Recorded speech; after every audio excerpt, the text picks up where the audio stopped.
আমি আপনাদেরকে একটা আমলের কথা বলে দেই। ফজরের নামাজ জামাতে আদায় করবেন, মসজিদে আদায় করে মনোযোগ দিয়ে কথাটা শুনবেন।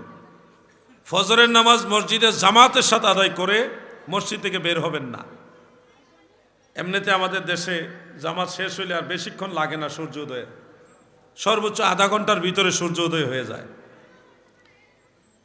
এই আধা ঘন্টার সময় মসজিদে বসে আপনি জিকির আজকার তসবিহ তাহলিল করবেন। সূর্য উঠে গেছে যখন নিশ্চিত হবেন, তখন 2 রাকাত নামাজ পড়বেন, ইশরাকের নামাজ। কিসের নামাজ? 2 রাকাত, মাত্র 2 রাকাত নামাজ পড়বেন, পয়রা বের হয়ে যাবেন। এতে কি হবে?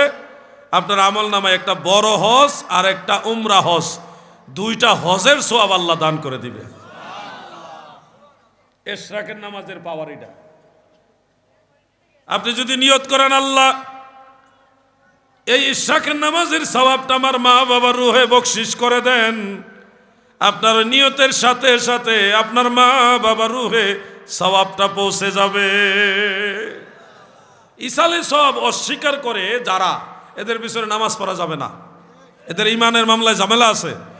এই যদি মসজিদের ইমাম হয়, তাকে মসজিদে তাড়াতাড়ি করে, আপনাদের কোনো নামাজ হবে না। ইসালে সব যে মানে না, হ্যাঁ মুসলমান হতে পারে না, এটা অন্য কোনো এজেন্ডা বাস্তবায়ন করতে আসছে এখানে।